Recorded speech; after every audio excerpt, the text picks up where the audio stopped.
une activité 10. Les activités que je vais vous proposer sont issues des 50 activités bienveillantes pour les 10 de chez Larousse. Première activité qui est proposée, c'est les guides de lecture, les règles de lecture. En matériel, vous avez juste à imprimer, il y a plein de modèles sur internet. Vous les découpez. Quel est donc l'intérêt de ces guides de lecture?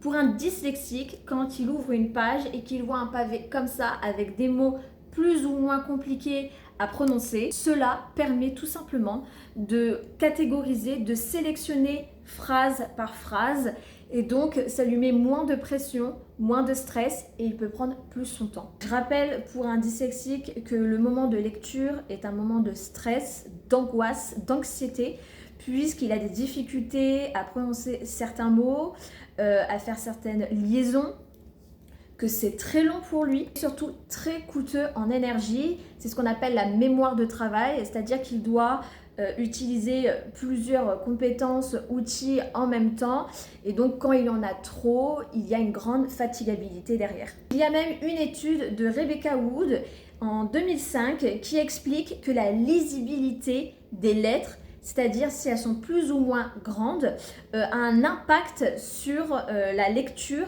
et la compréhension et l'apprentissage pour les élèves, et qu'elle disparaît vers CE1 pour les non-dyslexiques. Donc imaginez que tout simplement pour les dyslexiques, c'est pour ça qu'aujourd'hui il y a des aménagements pour agrandir les textes, et même plus tard, il va sûrement avoir des aménagements qui seront plus globaux de lisibilité sur les textes, et ça ira jusqu'au collège, lycée. Si tu as des questions, n'hésite pas à les poser en commentaire, et surtout abonne-toi, et on se dit à très bientôt. Ciao ciao!